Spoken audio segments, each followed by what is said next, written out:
Hello everyone, मेरा नाम है शेर अली और हमारे साथ है नवीन सर। अब आप सभी को जैसे पता है कि 4 जून को जेईई एडवांस का एग्जाम खत्म हो चुका है और लेकिन बच्चों के मन में बहुत सारे क्वेश्चंस हैं कट ऑफ को लेकर। उन्हीं सब क्वेश्चंस का आंसर लेते हैं आज एनवी सर के साथ। मेरा आपसे पहला सवाल ये है कि ऐसे कौन कौन से फैक्टर्स हैं जो जेईई एडवांस की कट ऑफ को प्रभावित करते हैं? जो भी बच्चे अगले साल के लिए जेईई एडवांस में अपेयर होना चाह रहे हैं या जिन्होंने इस साल एग्जाम दिया है, उन सबके दिमाग में प्रश्न होता है कि कट ऑफ कैसे डिसाइड होती है और कौन कौन से फैक्टर इसको प्रभावित करेंगे। तो सबसे पहला तो जो फोरमोस्ट जो फैक्टर है वो ये है कि एग्जाम का डिफिकल्टी लेवल कैसा है। अगर एग्जाम डिफिकल्ट है तो डेफिनेटली जो कट ऑफ है वो कम जाने वाली है, ठीक है। और अगर बच्चों ने जो है ज्यादा स्कोर किया है रिलेटिवली तो कट ऑफ जो है वो ज्यादा जाएगी। तो डिफिकल्ट लेवल सीधा इसको प्रभावित करता है। दूसरा जो फैक्टर है वो है कि नंबर ऑफ सीट्स। अगर सीट्स ज्यादा होती है तो डेफिनेटली कट ऑफ कम जाएगी। तो अगर किसी भी साल ऐसा होता है कि एकदम से सीट बढ़ा दी जाती है तो उस केस में ज्यादा स्टूडेंट लिए जाएंगे और ज्यादा स्टूडेंट लिए जाएंगे तो कट ऑफ जो है वो कम होने वाली है, ठीक। तीसरा जो है वो कि कितने बच्चे इसमें अपीयर हो। अगर मान लीजिए किसी तरीके से कोई रूल्स में फेरबदल होता है और उस केस में परसेंटेज क्राइटेरिया में चेंज होता है और ज्यादा बच्चे अपीयर हो जाते हैं तो डेफिनेटली उस केस में ज्यादा बच्चे अपीयर होते हैं, कट ऑफ जो है वो हाई चली जाएगी। तो जितने बच्चे कम देंगे कट ऑफ जो है उतनी ही जो है कम जाएगी। तो तीसरा फैक्टर ये था। चौथा फैक्टर हम कह सकते हैं कि लास्ट ईयर का ट्रेंड क्या है कट ऑफ। तो कट ऑफ का ऐसा है कि लगभग मोरेवर जैसे हमने 4-5 सालों का स्टडी किया है तो कट ऑफ का ट्रेंड लगभग उसी के आसपास है। जैसे जनरल कैटेगरी की मैं बात करूं तो 60 मार्क्स के आसपास ही कट ऑफ है। लास्ट ईयर थोड़ा सा एक्सेप्शनली लो चला गया था, लेकिन उसके अलावा जितने ईयर्स में देखा तो वो लगभग एक जैसे ट्रेंड को फॉलो करता है, ठीक है। यानी कि SC ST के लिए लगभग 30 से 34 मार्क्स के बीच में कट ऑफ रही है और जनरल कैटेगरी के लिए 60 से 70 के बीच में कट ऑफ रही है। एक्सेप्शनली लास्ट ईयर जो है वो 55 मार्क्स दिया था।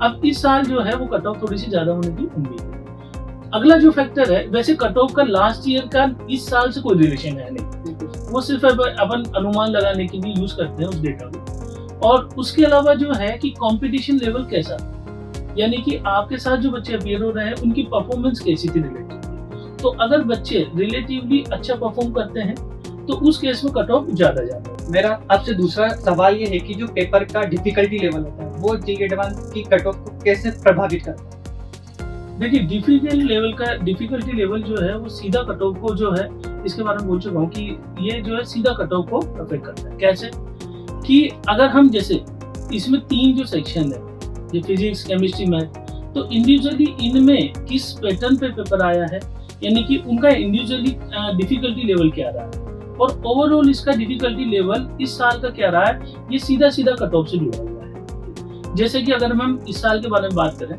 तो पहला जो चीज है, फैक्टर है, वो ये है कि लास्ट ईयर की तुलना में फिजिक्स का पेपर थोड़ा सा इजी आया है इसका, ठीक है। तो डेफिनेटली जो लास्ट ईयर हम कट ऑफ रखे हुई थी लास्ट ईयर 2022 उससे कट ऑफ थोड़ी सी ज्यादा जाने वाली है इस फैक्टर की वजह से। यानी कि केमिस्ट्री और मैथ लगभग वैसे ही थे लास्ट ईयर जैसे, लेकिन फिजिक्स का लेवल इजी रखा गया इस बार। तो जैसे लास्ट ईयर हमारी कट ऑफ जो है यहाँ पे जो एग्जाम में 55 थी जनरल कैटेगरी के लिए, 28 मार्क्स SC और ST के लिए थे। इस साल हम ये प्रेडिक्ट कर रहे हैं कि लगभग 20% जो है वो इजाफा होगा इसमें कट ऑफ में और जनरल में 66 तक जा सकती है और SC ST में 34 जो है वो जा सकती है। तो पहला तो जो है ये डिफिकल्टी लेवल हो गया कि कैसे अफेक्ट करेगा। और दूसरा पैटर्न के बारे में अपन बात करें तो पैटर्न जो है इस साल एक नया उसने थोड़ा सा एक चेंज किया। जैसे हर साल क्या होता है कि पैटर्न जो है हर साल चेंज होता रहता है, तो जेईई एस्पिरेंट को हमेशा तैयार रहना होता है कि कोई भी अनएक्सपेक्टेड टाइप का क्वेश्चन आ सकता है। जैसे जेईई ने पहले इंट्रोड्यूस किए थे मैच द कॉलम, उसके बाद पैराग्राफ कॉम्प्रिहेंशन। जैसे इस साल पैराग्राफ में उसने इंटीजर टाइप के क्वेश्चन पूछे जिसमें कोई नेगेटिव मार्किंग, तो बच्चे को बहुत ध्यान से भी देखना होता है कि नेगेटिव मार्किंग कितनी है। तो ये नेगेटिव मार्किंग सीधी जुड़ी हुई है कहाँ से, अपनी कट ऑफ से। यानी कि अगर मान लीजिए कई बार ऐसा होता है कि बच्चे को लग रहा है कि MCQ जिसमें बहुत सावधानी के साथ करना है, 4 नंबर का क्वेश्चन है, -2 मार्क्स गलत के लिए। अब उसमें क्या होता है कि बच्चे ने चेक किया, उसे लग रहा है कि A और B सही है, लेकिन C को ढंग से कंफर्म नहीं चेक कर पाया, तो सीधा उसे लॉस हो जाएगा -2 मार्क्स का। तो नेगेटिव मार्किंग का भी बहुत बड़ा रोल है। तो यहाँ बच्चे को क्या है, अनएक्सपेक्टेड के लिए तैयार रहना पड़ेगा हमेशा कि पैटर्न कभी भी बदल सकता है। और उस केस में जो है वो प्रैक्टिस ऐसी रखे साल भर कि उसे हर तरह के क्वेश्चंस का आइडिया है, ठीक है। तो ये तो है कि मतलब एक तो एग्जाम पैटर्न और एक उसके बाद जो है इंडिविजुअली डिफिकल्ट लेवल, ठीक है, ये सीधे सीधे प्रभावित करेंगे हमारे कट ऑफ। सर मेरा आपसे अगला सवाल ये है कि जेई क्या जो जेई एडवांस का जो पेपर होता है उसकी कट ऑफ में कोई ट्रेंड या पैटर्न होता है, जिससे कुछ लोग बोलते हैं कि अगर ये आईआईटी कराए तो कट ऑफ ज्यादा आ जाएगी या कम जाएगी, या फिर कुछ ऐसा बोलते हैं कि 3 साल तक या फिर किसी पर्टिकुलर किसी ईयर तक कम जाती है या फिर उसके बाद हाई हो जाती है, ऐसा कुछ पैटर्न होता है? देखिए सर, ऐसा होता है कि जब सीट्स लगभग कांस्टेंट होती है हर साल और तकरीबन जितने बच्चे उसमें अपील हो रहे हैं उनकी संख्या भी लगभग कांस्टेंट ही रहती है, तो इस हिसाब से हम ये मान सकते हैं कि कट ऑफ का पैटर्न लगभग थोड़ा बहुत वेरी करेगा। यानी कि बहुत सारे अनसर्टेनिटी वाले फैक्टर कि हर साल बच्चा बदल जाता है, हर साल जो है पेपर अलग आईआईटी बनाती है, क्वेश्चंस का हर सेक्शन में अलग लेवल होता है, लेकिन फिर भी हमने देखा है कि 5-6 सालों में जो कट ऑफ की रेंज है लगभग फिक्स है। यानी कि जनरल कैटेगरी में 60 से 70 के बीच में कट ऑफ फिक्स है, ठीक है। तो ये जो है ट्रेंड लगभग फॉलो करता है, तो बच्चा इस ट्रेंड को देख के दिमाग में रख सकता है कि मैं इतने मार्क्स लाऊंगा तो मेरा सिलेक्शन हो जाएगा। यानी कि अगर SC ST में बात करूं मैं तो लगभग जो है 30 मार्क्स के आसपास कट ऑफ रहती है। जनरल में अपन रफली बोले तो 60 मार्क्स के आसपास कट ऑफ रहती है। तो ये नंबर बच्चा दिमाग में रख के तैयारी करे।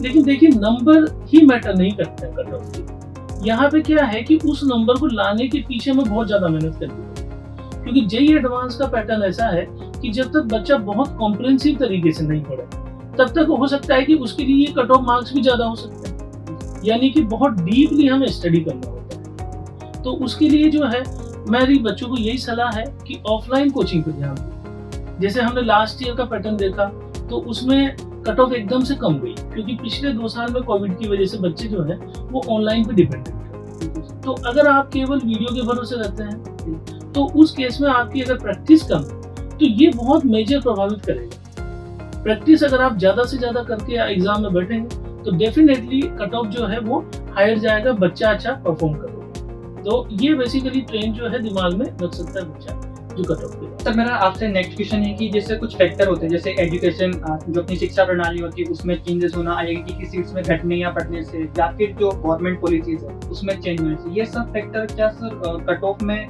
प्रभाव डालते हैं या नहीं डालते? तो कट ऑफ में जैसे जो बच्चे अभी अगले साल के लिए तैयारी कर रहे हैं उनको एक अनसर्टेनिटी दिमाग में रखनी है कि कुछ फैक्टर ऐसे हो सकते हैं जो आगे जाके कट ऑफ को चेंज कर सकते हैं, प्रभावित कर सकते हैं।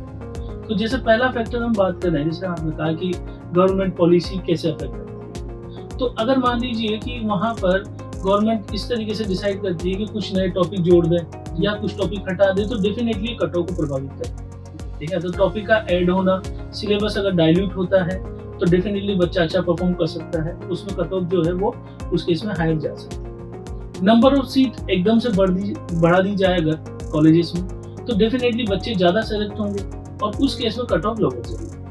तीसरा जो फैक्टर हमारा है कि यहाँ पर अगर हम इसमें ये देखें कि वेटेज जो क्राइटेरिया है, सिलेक्शन का क्राइटेरिया एकदम से अगर डाइल्यूट हो कि 75% से रिलैक्सेशन अगर होता है कभी तो उस केस में भी जो है वो नंबर ऑफ जो कट ऑफ है वो प्रभावित हो सकती है।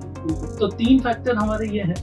इसके अलावा अगर हम बात करें तो एक बहुत बड़ा फैक्टर हो रहा है सोशल इकोनॉमिक फैक्टर। यानी कि देखिए, जेई एडवांस का लेवल जो है ना, कॉम्पिटेंस का लेवल बहुत टफ है ये एग्जाम, और इसमें कोचिंग करना आवश्यक है। और कोचिंग की खुद में कॉस्ट होती है कि बच्चा अगर किसी दूसरे शहर में मूव कर रहा है तो उसे जो है वहाँ पे हॉस्टल लेना पड़ेगा, कोचिंग में फीस जमा करनी होगी। तो जितने ज्यादा बच्चा, अगर मान लीजिए कंट्री की इकोनॉमिक स्थिति अच्छी होती है, ज्यादा लोग तैयारी करवा सकते हैं, तो उस केस में क्या होगा कि डेफिनेटली कट ऑफ का लेवल जो है वो हाई हो जाएगा।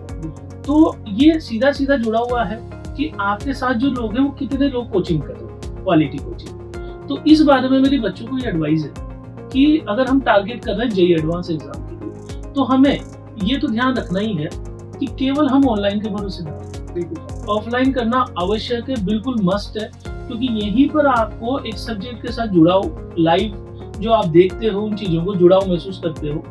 यहाँ पे आप होमवर्क करके लाते हो, डिस्कशन होता है, तो एक अलग माहौल आपको एटमॉस्फेयर मिलता है। इसके अलावा जो है आपको ये भी ध्यान रखना है कि सही कोचिंग का चुनाव में कैसे करूँ। यानी कि जैसे अगर मैं बोलूँ कि रेजोनेंस जो है वो आईआईटी जेईई की प्रिपरेशन के लिए बेस्ट है, उसके कुछ कारण ये है कि आप देखिए कि कई सालों से जेईई एडवांस का जो एग्जाम स्टार्ट हुआ 2013 से, तो जो इंस्टीट्यूट पहले से तैयारी करा रहा है उसको इस पैटर्न का अच्छी तरीके से पता होगा, लेकिन यहाँ आपको डेफिनेटली एक अच्छा आइडिया मिलेगा।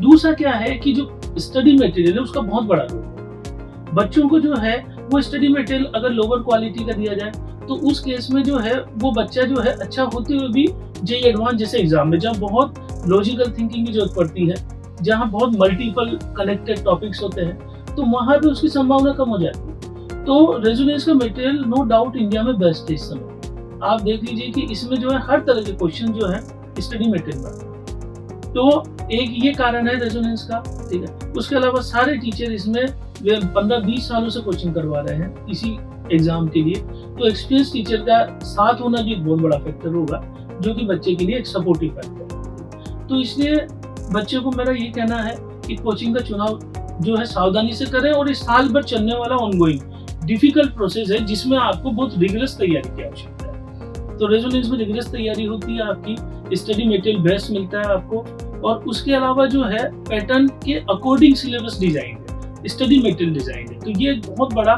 हेल्पफुल फैक्टर होता है बच्चे के लिए। उसके अलावा अगर मैं कहूँ, यहाँ पे कुछ बच्चों के दिमाग में ये भी होता है जिन्होंने इस साल जो जेईई एडवांस दिया है, उनमें से अगर कुछ बच्चे ये सोच रहे हो कि मैं रिपीट करूँ या ना करूँ, तो ये उनका पर्सनल डिसीजन है। लेकिन अगर आपको लगता है कि आप साल भर अच्छे तरीके से मोटिवेट होकर तैयारी कर सकते हैं, इस साल किसी कारणवश आपने इतना अच्छा परफॉर्म नहीं किया, तो एक साल हम इसमें लगा सकते हैं, और डेफिनेटली एक साल का आपको कभी रिग्रेट नहीं होगा। अगर आप अच्छी रैंक से सेलेक्ट हो जाते हैं जेईई में, तो ये बहुत क्रूशियल फैक्टर है लाइफ के लिए। तो अगर आप तैयारी करना चाहें तो रिपीटर बैच में आप एडमिशन लीजिए, और रेजोनेंस पे तैयारी जो है एकदम बहुत बेहतरीन तरीके से आपकी होगी, ये मैं आपको आश्वस्त करता हूँ। बस धन्यवाद। Thank you so much sir, आपने बच्चों के सारे क्वेश्चंस का बहुत अच्छे तरीके से जवाब दिया। Thank you so much everyone. ऐसी और वीडियो देखने के लिए हमारे चैनल को सब्सक्राइब करना ना भूलें। Thank you.